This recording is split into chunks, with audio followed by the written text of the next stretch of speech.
มาสงค่ะสังว่าไว้ก็เขาไผเสมว่าสนใจใครซื้อกองไทยกวยกาสำใครซื้ออันใหม่มันบ่ได้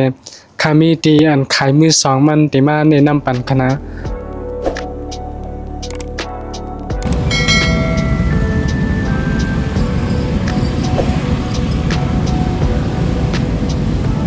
ดีไข่ก็ไทยมือสองในอัปเดมีอยู่หลายตีคณะก้อยกาตีนค่าหันในล้านมันมีนำใครมีหมอกเช้า30ในคณะใครว่าเป็นตีมันก็ว่าไรคณะย้อนนั่นแลคาติลาตีในก้อยคณะต่างตีได้ก็ตีอับมีอยู่ก้อยกาข้ามไปหันคณะค่าหันตีในตีเหลียวก้อยคณะย้อนนั้นคาติลาตีในตีเหลียวก้อยคณะตีมันได้มันดีอยู่ปัดในกรุงเทพในคณะเฮาเตกว่าเลย2มิล2ตั้งคณะตั้งที่หนึ่งก็นั่งรถกว่าก็ไรกันนะมันดีอยู่ที่สะพานเหล็กในคณะย่อก็ทางได้หนึ่งก็จะเป็นขี่รถไฟกว่าคณะรถไฟก็จะเป็นรถไฟสายสีส้มคณะ MRT คณะสถานีรถไฟฟ้าก็จะเป็นสถานี3ยอดในคณะสังว่านั่งรถไฟกว่าก็จะเลยกว่าโลกที่นั้นเพราะว่ากว่าโลกย่อออกมาย่อก็เตรียมหาซื้อมันก็จะมีว่าเมกาพลาซ่าสะพานเหล็กในคณะมันได้เตรียมไว้ซึ่งนั้นคณะเพราะว่าเฮานั่งรถไฟปานใดเพราะว่าเฮาก็ลงที่3ยอดเที่ยวปานใดเฮาก็เตรียมหาซื้อยอก็ไปกว่าไรกำเดียวคณะมันติวไกลตามรถไฟหมอก5นาที5มินิในคณะก้อยกาเพราะว่าลองรถได้ก็อยู่ที่ว่าไว้ก็เขาอยู่ไกลมอกกะหือในคณะเฮาก็เตรียมซื้อยอก็นั่งรถกว่าเห็นนั้นก้อยคณะเพราะว่าเฮามาเอาปานใดที่ขายมันที่อยู่จันหาคณะเพราะว่าที่ตั้งหน้าเขาแต่มันติดเตรียมไว้ว่าเมกาพลาซ่าสะพานเหล็กนะครับเพราะว่าเฮาเข้ากว่าก็เฮาขึ้นลิฟต์ขึ้นกว่าจันหากำเดียวกันนะย้อนเพราะว่าผมใจจันหาเพราะไหนมันเตขายต่างมิวกันนะมันเตขายมันจะนังการ์ตูนว่าอีสานอีสิงว่าจะในทิบๆตับๆกันนะก้อยกา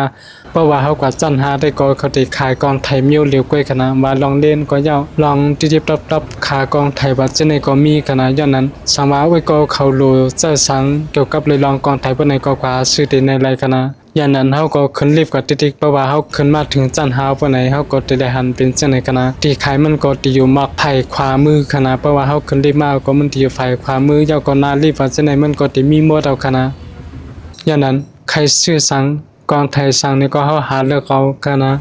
ก้อยกาปันตาหันถึงว่าถูกเลือกร้านเดียวก้อยคณะเฮาก็ถูกกว่าหาเลือกด้วย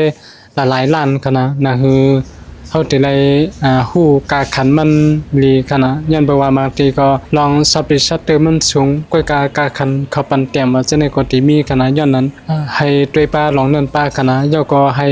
หาข้อมูลมาลองว่าเพราะว่าซับปิชัตเตอร์มันสูงในเขาได้ขายมากก็คือว่าฉะนั้นเฮาก็จำเต็มหาด้วยใน Facebook กันตั้งก็ได้คณะ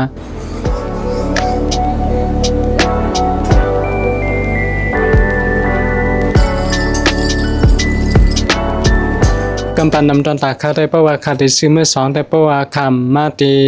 เมกาพลาซ่าก็คาได้หาใน Facebook คณะอันเป็นอันเตรียมไว้ว่า Marketplace ในนั้นคณะอย่างนั้นตีคาได้ที่มี2ตีจังคณะก็กาเพราะว่าใน Marketplace นี่เพราะว่าเขาให้โอนก่อนอันตั้งได้ถูกลีเอาอันนั้นคณะเพราะว่าเฮามั่นใจว่าไหนก็เฮาถูกลีห้องทบให้ก่อนแล้วก็สั่งไปซื้อขายกันให้นั้นคณะ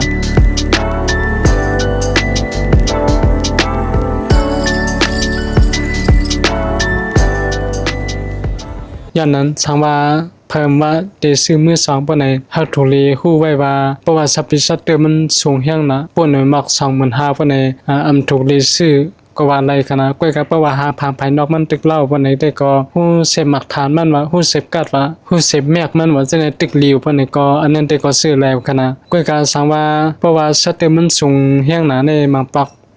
ตีชัตเตอร์มันขึ้นลงมันจะมีปัญหาก็เป็นไรกันนะย้อนเพราะว่ามันใจการมากขึ้นนั่นกันนะก้อยกับเพราะว่ามัก 25,000 ลงไปนี่ก็ตึกใจไรโอเคกันนะแล้วก็จะเลยด้วยป้าห่างพังกันนะพิสว่าซับปิชัตเตอร์อันเข้าไทยบ้านนั้นเต็มในสิตาก้อยกับห่างพังภายนอกมันบ่ดีด้วยห่างขยอกไว้ปานใดอันนั้นก็ถูกลีซื้อเหมือนกันคณะย้อนนั้นอันไหนถูกลีฮู้ไว้ให้เป็นเปิงตายคณะแล้วก็ลองแถมป้าว่าฉะนั้นมันก็อยู่ที่ร้านใดร้านนั้นคณะย่อก็บางทีก็วารันตีมันประกันมันก็ตึกเร็วคณะสังว่าบางก็เขาซื้ออันใหม่มาย่อบ่และใจอยู่ก้อยกำบ่และใจปานใดเขาได้มาขายย้อนนั้นแลประกันอันซื้ออันใหม่มันตึกเร็วคณะบางอันนี้ก็ได้เป็นตี ซื้อกล่องไทยมือสองกันนะสังว่า